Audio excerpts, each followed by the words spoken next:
Hi, Lisa. Hi. Yay, it's worked. It's working.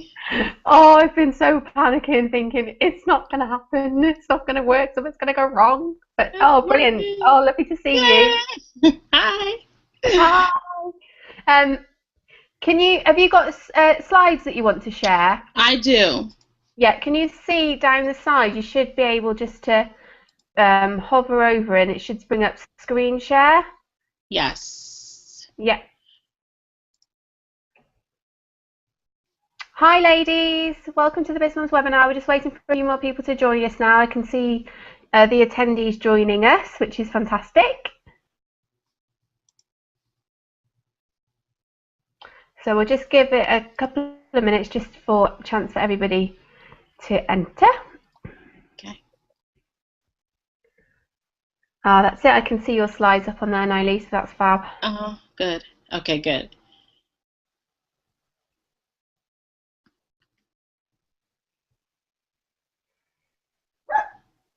Sorry, my puppy is barking. Can you hear him?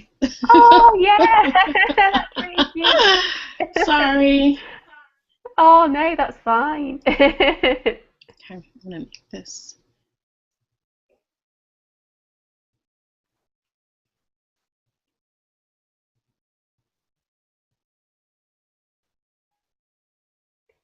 I'll just give it till 2 minutes past and then I will start going because we are recording this anyway. So if anybody does come in a little bit late, they can pick up the recording as well.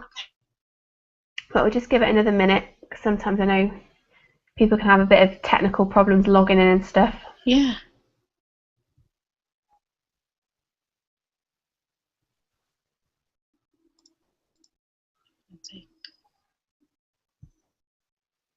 I was sent you the email earlier because I wanted to, it's a long story, but I know when somehow Webinar Jam works with the Mac, but there's like some things that Google Hangout stops the Mac from being able to do.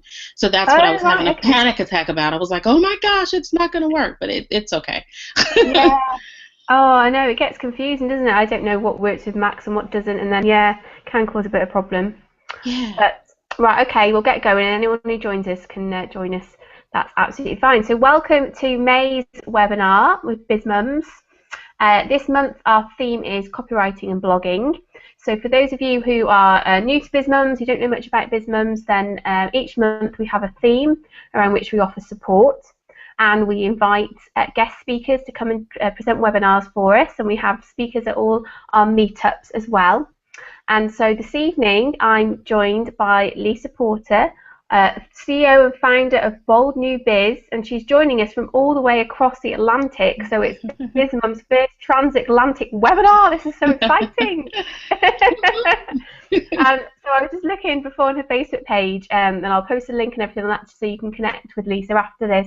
But her strapline is stop planning and start earning, which I just love. I just think that's brilliant because that's what we all kind of get caught up doing, don't we? We're always planning, planning, and then actually the making money bit doesn't happen. Right. So I think that's fantastic. So welcome, and if you'd like to introduce yourself and tell us a little bit more about who you are, what you do, and then we'll go straight into the webinar. Absolutely. Well, who am I? First of all, thank you, Michelle, for inviting me to do this presentation for your group. So I really appreciate it, and I appreciate the nice introduction. Stop planning and start earning is something I lived by for years. So it's near and dear to my heart, and I know so many of us business owners get stuck there. So I'll tell you a little bit about myself. I want to just tell you guys, I guess, what we're going to be talking about tonight, or today for me and tonight for you guys. And we're going to be talking about basically what is copy, why copywriting is important, and then we'll talk about 6 common copywriting mistakes and how to avoid them. And then I have a few bonus copywriting tips that we'll be talking about. So who am I? I'm married to the love of my life for 16 years. I am a homeschool mom of 6, and so the need for me to start my own business was huge because I wanted the opportunity to still be able to teach my children. I'm also the founder and owner of Bold New Biz, and I'm an online marketing strategist to female entrepreneurs. But the one thing I'm not, which you'll be surprised by after we start doing this webinar, my secret, my little secret, if you promise not to share with anybody, is that I'm not a copywriter. By any sort. I know that copywriting is one of the most important things that we can do as business owners, but the truth about it is that copywriting isn't about being the best writer. It's really about doing your homework, and it's about being clear on who you are trying to help and how you can help them. So it's not this huge monster if you really like start breaking down the pieces. And so that's what I want to help you guys with tonight. So what is copy? Well, copy essentially is anything that we do in writing for our business, right? So your tagline, the writing that's on your website, the writing you do for your blog, your newsletter if you have one, your elevator pitch or your 30-second elevator speech that you have for people, all of the emails that you send out. Believe it or not, copywriting or copy is your social media stuff too. So everything that you put on Facebook and Twitter, LinkedIn, all of that is copy, and it needs to be thought through before you actually put it out there, for your customers. And of course, your sales pages, right? We all know that that includes copy. So simply put, copywriting is the writing that you use to promote your online business. I guess in a nutshell, if we had to sum it up in a few words, that's what copywriting is. And I found this really good quote by Shirley Polikoff, and the quote says, "Copy is a direct conversation with the consumer." So that's another way I guess we can look at it to understand it. It's not this big monster, right? We can attack it, we can chip it down. So you see, copywriting is important because it's what you use to get customers and potential customers to take a particular action. We're trying to get people to take an action. And some examples of taking action that our customers or potential customers do for us when we do copywriting correctly is place an order. If they sign up for a newsletter, like so if we have a freebie or an opt-in on our website, that's taking action, right?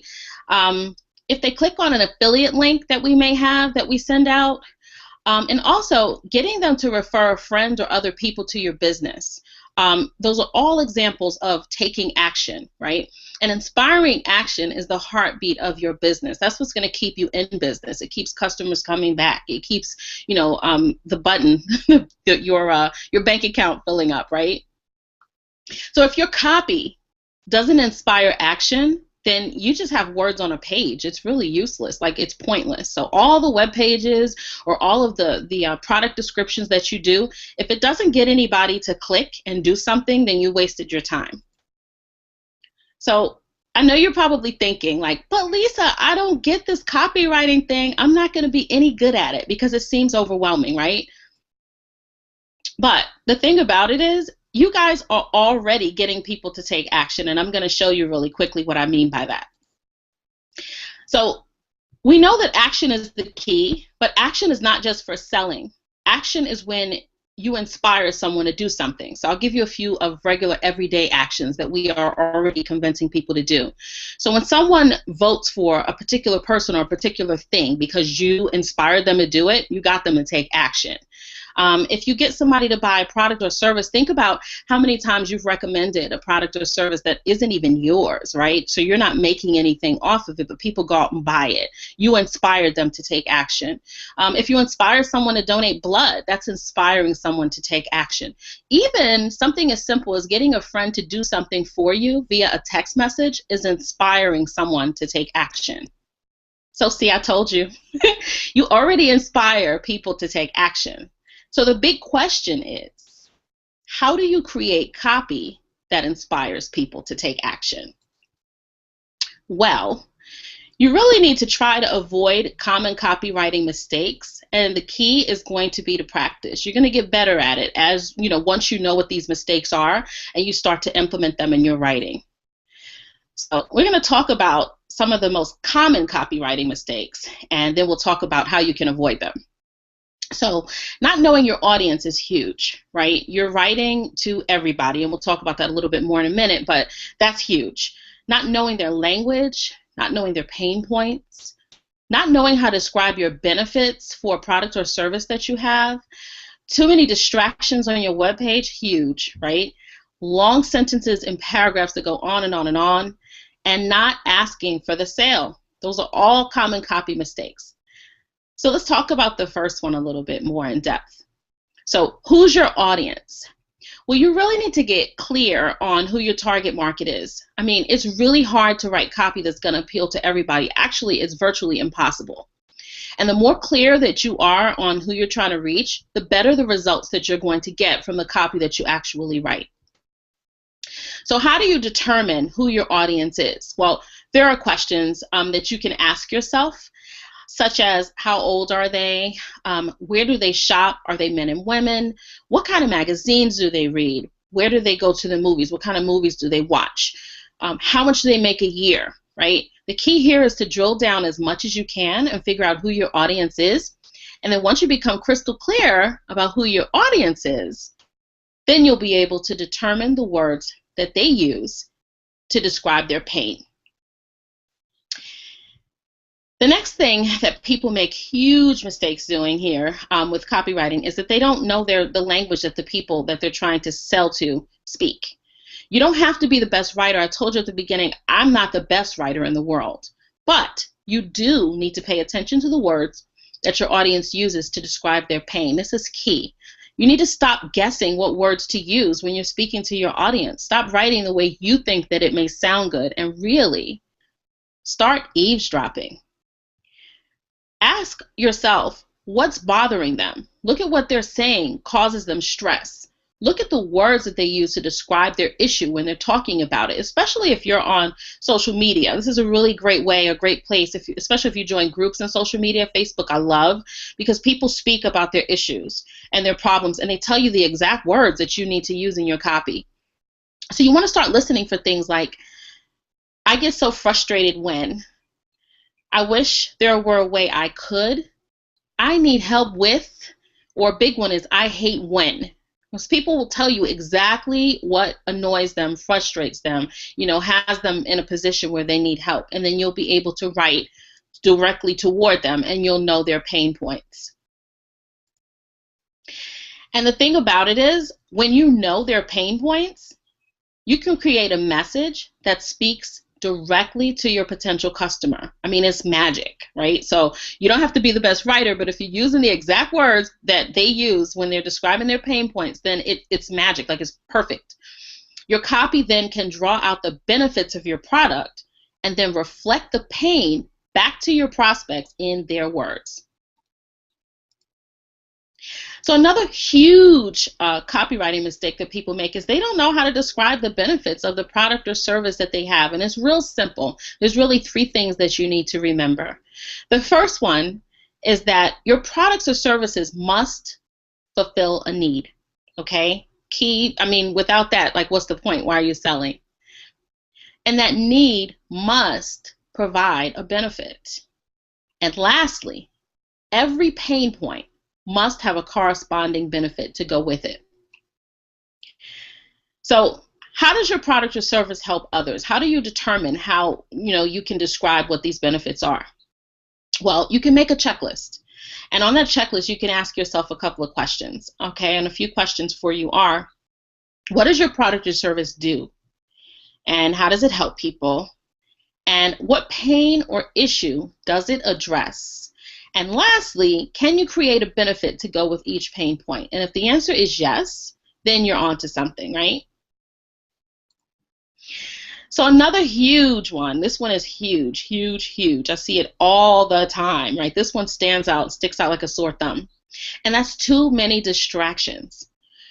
Too many options on a website are a huge distraction. There's pop-ups all over the place. There's, writing all over the page, and people just don't know where to go. They don't know what to look at. It's just too much.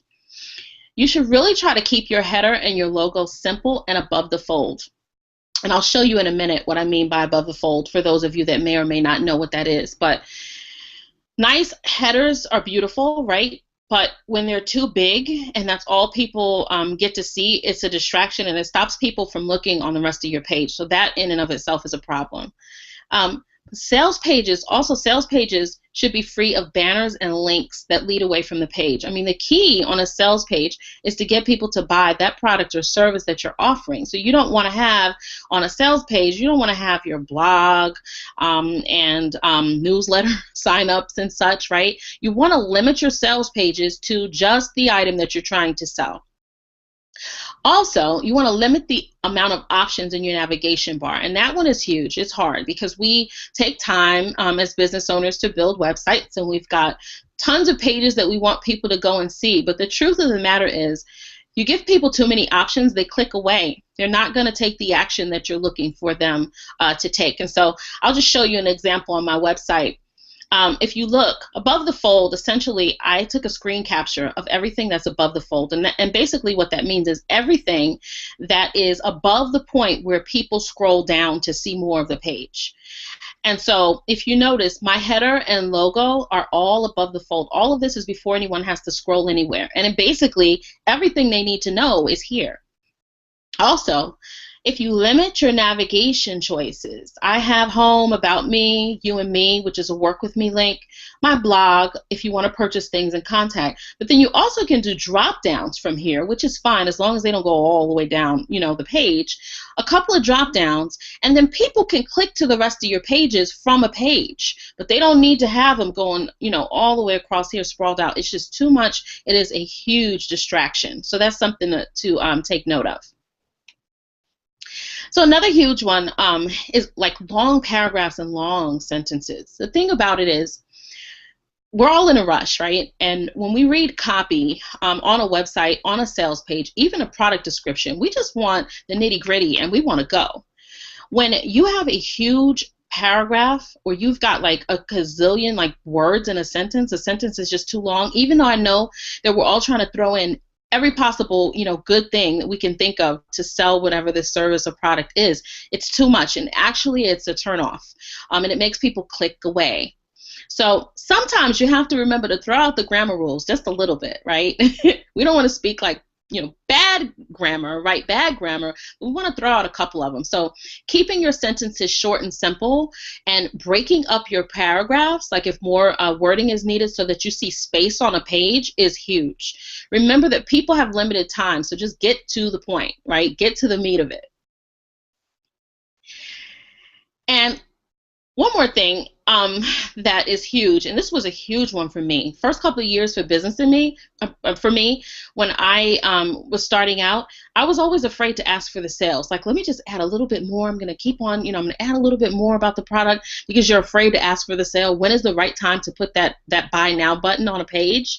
But it needs to go there. You won't make any money. I had several pages. I remember my first website, several pages that never had anything for sale at all on there. It was just all about benefit, which is great, but you can't earn if you don't put a for sale button up. So ask for the sale. Get to it already, right? Remember to explain why the product is good, and remember to give a price and a payment button. That's key, right? And so I found a really good quote, another one, by Robert Collier. And it says, great copy continues the conversation that's already occurring in your prospect's mind. Okay, so you're answering every single question that your prospect is already asking about your product or your service in the copy, right? You're already speaking directly to them. That is the heart of great copy. So I've got a couple of bonus tips for you. And I love this one. And this one is, if your copy attracts everyone, then your copy is all wrong. You are not writing to the entire world. You should be writing to a select group of people. Now, listen, I know just from personal experience that is like, it makes you nervous because you're thinking that you're trying to sell or you want everybody to buy whatever your product or service is, right? Because you've put time and energy and you want your business to get off its feet, and so you're thinking the more people that I can get to buy this thing, the better. But it actually works against you. So if your copy is writing to everyone, no one's going to buy. It needs to speak directly to the people that you're targeting. It should only attract your ideal client, just that client. And trust me, there are millions of people out there that want to buy whatever your product and service are. You're not going to miss out on a sale, right? Another thing to keep in mind is to take your time. Writing copy and getting better at writing copy is a process, right? And it's not going to be perfect in the beginning. So what you want to do is you want to take your time and go ahead and write your copy, write your sales page, or write your product description, and then leave it alone. Come back a couple of hours later, come back the next day, and another good one is to have someone else look at it and tell you what they think.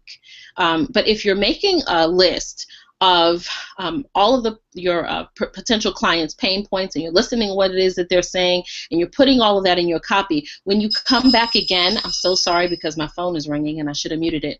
When you come back again, I'm so sorry, I got totally distracted and I don't want to get up because I'm going to have to walk away from the presentation. So I'm sorry, bear with me, Michelle, I'm sorry. When you come back after you finish, taking a break from it, then you'll be able to edit it and use the exact wording and achieve what you're trying to achieve with it. So take your time, don't rush through it. Another bonus tip for you is that copy should tell a story. So you should, when you're writing your copy, you should be thinking, what's your client's experience? And what is your client's story? So, Michelle, I'm going to just step away for 2 seconds. I'm so sorry, but I don't want the phone to continue doing that. Is that okay?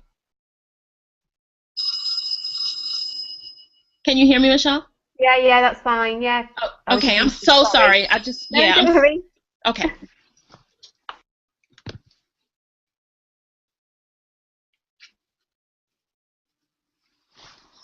Okay, I'm so sorry.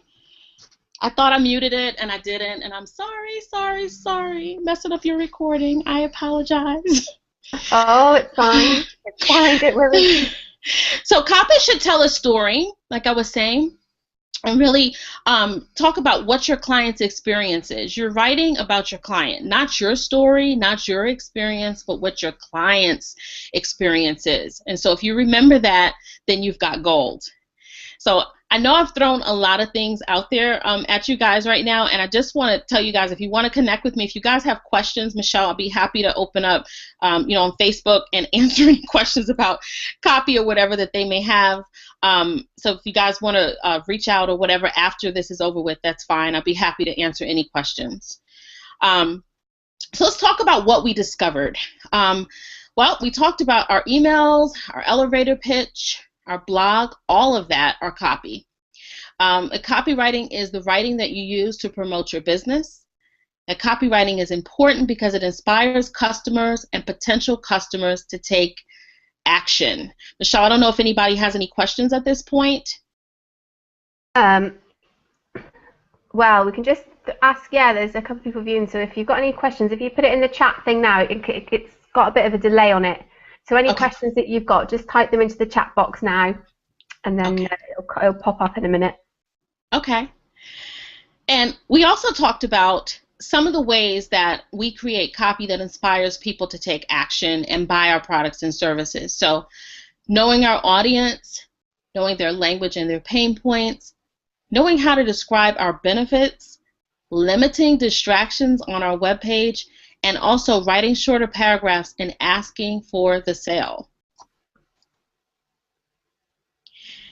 I hope that I've helped give you a better understanding of how important mastering the skill of copywriting is. Like, it's huge. Copywriting is really the key. It's the heartbeat of your business because it's what drives sales, essentially, right? If you don't write the copy correctly on your website, on your web pages, on your sales pages, or even in your product description, you actually repel people as opposed to getting people to do what? And that is take action. And once you master copywriting, then you can really create powerful sales letters and descriptions that get people to take action, right? Web pages, anything from that point on that will get people to step up and just actually buy. Have you ever seen, somebody's product or service and you're thinking like, why does it seem like that thing is selling out? Like, whatever it is. It may be something that maybe you're thinking is just, right, not so much. And maybe you've taken the time to put together something and you've got more more services or more features than whatever it is that you have, but this other person has barely anything and it's flying like off the shelves. Really, it's about copy. It can be even a crappy product, which we don't want to produce. But it can be a crappy product or service, but if the copy is right, people will buy it. So that's how important mastering copywriting is. Yeah, I'll just add something there because I've bought stuff and I've been, suckered in by copywriting on things. Actually, when I've got it, I'm like, actually, this is what it sounded like it was going to revolutionize my life and that this was the thing. and actually it was just all in the copywriting, and it was It's brilliant. all about the Sold it copywriting. so well. Yeah, Absolutely. so true. It's all about the copywriting, and once you master it, then you've nailed it. So like we were just saying, like if you've ever wondered why no one buys a product or service you offer, you take your time, you've got a sales page or whatever up, and you're thinking, why isn't anybody grabbing it? Or how come nobody signed up for a free offer that you may have? We create our freebie. We've got something we want people to sign up so they can get on our email list because the money's in the list, right? You need to really think about the copywriting. How are you writing whatever it is? Is it appealing to your audience? Are you speaking to their pain points? And really that's understanding the value of copywriting mastery. Copywriting mastery, when you really get good at it, it inspires customers and potential customers to take action. That is priceless. If you can just keep that in the back of your mind. And those customers or potential customers taking action lead to a bigger email list, rave reviews, and more sales. So, do we have any questions before I go on? No, I think Susan's just put, I believe reading your copy out loud is very important. You will hear the stilted language and it makes it easier for you to edit. So, yeah, that's a really good comment, Sue, because Sue's one of my very good friends and she's actually a copywriter, so she's interestingly watching this webinar as well and helping me share some tips this month, so that's fab. Oh, wonderful. Someone had a question they sent me earlier, but it's kind of a little bit off subject really, but that was more around images that you can use in your copywriting, I guess, on your sales pages, on your blogs and that type of thing. Where's it gone? She just said,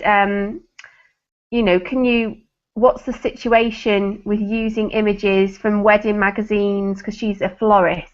Mm-hmm. Do you have any sort of tips around that?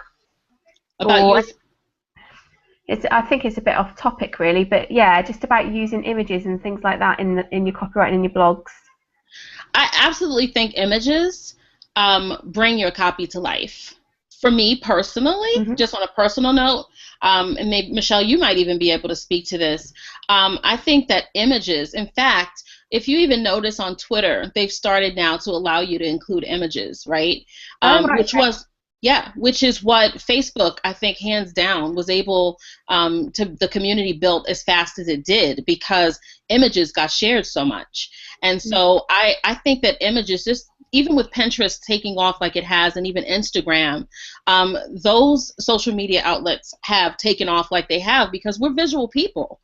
And sometimes, to be honest with you, a picture speaks 1,000 words. So a good idea also with images and copywriting is to put some copy, a little bit of copy on a beautiful picture.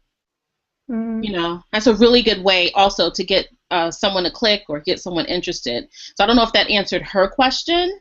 I know she was mentioning something about magazines. She wasn't able to join us live because she was putting a little boy to bed. So I'll double check with her and then I'll clarify what she meant, and then I'll ask you if we haven't answered her question. Okay, cool. Well, because copywriting was so near and dear to my heart, it was something I struggled with in the beginning because I'm not a great writer. I can write, so let me not say I'm a horrible writer. I can write, but I couldn't write to get people to buy, which was the point, right? So as I began to get better and pick up tips here and there, I created the Girl's Guide to Copywriting, which I think, Michelle, might be even how you and I came in contact with each other. I'll tell you guys about that in a minute. But first, I wanted to just let you know for your group that I put together a bonus. It's free, it's no charge or anything, and it's copywriting tips that I'll deliver each week to their inbox, and it's real, like a simple, new, easy to apply tip for them every single week to help them improve their writing. And so just a little tip they can kind of implement right away and go, and they can find that tip if they go to my website, which is www.boldnewbiz.com/copy tips. And so I wanted to just offer that to your group. Thank you. That's brilliant. Yeah, I'll share that with in the event as well, so that they can get that. Yeah. So in the copywriting guide, essentially it's like a step-by-step guide, and there are exercises to kind of help people because, to be honest with you, the whole idea of copywriting is a little overwhelming, and I wanted to make it simple. something that people could digest and feel like they could do it, So I created the guide, and essentially there's just all kinds of little doodads in there for you. But I just wanted, there's a sales page if you guys want to go look at it to look at more description. But a couple of the highlights are you'll learn the secret to writing product descriptions that cause people to really go and buy, because that's key. How to write gripping headlines. Headlines are key. I didn't touch on that during the webinar, but that's one of the free tips that you guys will be getting in your inbox. But how to write gripping headlines. If your headlines don't get people to open or click, when you're sending out a newsletter or when you do a blog post, then you just wasted your time. Right? And the one thing every sales page should include, which is also key. And there's a lot more in there. And like I said, you can go and take a look. The website for that is boldnewbiz.com/BizMums. And for the first 25 people that take action and go ahead and grab it, I threw in 21 common copywriting problems that you should avoid, which is in addition to the ones that we talked about today. So it's a total of 21 there with tips on how to avoid doing them. And I also discounted the book price for your group, Michelle, and normally it's $37. It's only $27 for the next 48 hours. That's fantastic. Thank you. You are absolutely welcome. So now, do you guys have any questions? No, I think it's answered all the questions we had that are live, but like I say, I think a lot of people are going to be catching it recorded because we've got lots of mums putting kids to bed and all that. So I'll direct them across to your Facebook page and we can start a little discussion and chat if anyone's got any questions over there. That would be fantastic. I'll be happy to help. Absolutely. Wonderful. Well, thank you so much. You've really inspired me now to I know my copy needs work a lot, so I'm going to get that guide, and it's really inspired me to work on it, and because it is so important. It is really. When you break it down the way you have, it's quite simple as well, but it just takes that little bit of time to have a think about it, doesn't it? So yeah. I mean, all the answers are there. Oh, we've got a question actually. So how many pages on your website should have a call to action? Do you think every page or just focus on one? Well, that's a really good question. I think that your About page should not have a call to action, but I think every other page you have should. Your About page, people are going to come, for information essentially to find out about you. And I also think that your About page is a good place if you want to share a link to another page. When we talked about having like an overly crowded navigation bar, your About page is a good way to direct people to find out more. But I think every other page should have a call to action on it. Absolutely. I mean, what is the point if they come to the page and you're not telling them to do anything? But for that matter, I think that everything you do should have a call to action, up to and including when you do posts on Facebook. You should be telling people to do something, because if you don't tell them, they won't do it. They just click away, and then you lost a potential customer or client. Yeah, no, very, very true. Very, very true. Well, yeah, that's brilliant. Thank you so much. It's been lovely to speak to you, and we'll keep in contact. So thank you for joining us tonight, or if you're watching the recording, thank you for watching this back. So next month, our theme at BizMums throughout June is Twitter. So we'll be having a Twitter webinar, which I'll be sending out the links to very, very shortly once we've arranged the date for that. If you're interested in finding out a bit more and you're not already a BizMums member, then you can go to www.bizmums.biz/join us, and you can find out more about how you can become a member. And as a member, you also get access to the members webinars as well. So this month we had a members webinar which was about blogging and how to get more traffic to your blog, which is fab. So that's available on our website now that you can access as a member, and lots more benefits as well. Join the BizMums community. So that's my call to action. And of course, come along and join the BizMums Facebook page. We're BizMums on Facebook. We've got the BizMums Awards being planned at the moment, so the nominations for those go live on Sunday the 1st of June. So more details can be found on the website and on the Facebook page. So as ever, if you've got any questions or anything you need any help with, get in contact with me. You can email me directly, michelle@bizmums.biz, and I'm happy to have a chat with you. So thanks again, Lisa. Thank you And for inviting me, Michelle. Enjoy the rest of your day, because I know Thank it's time there, isn't it? We're about to get ready to go to bed, and you're halfway through your day. It's 3:30 and the sun just came out. We were supposed to have thunderstorms and the sun came out, so good. Yay. Thank you so much for having me. I appreciate it. Lovely. All right. See you soon. Bye. Okay. Bye. Bye-bye.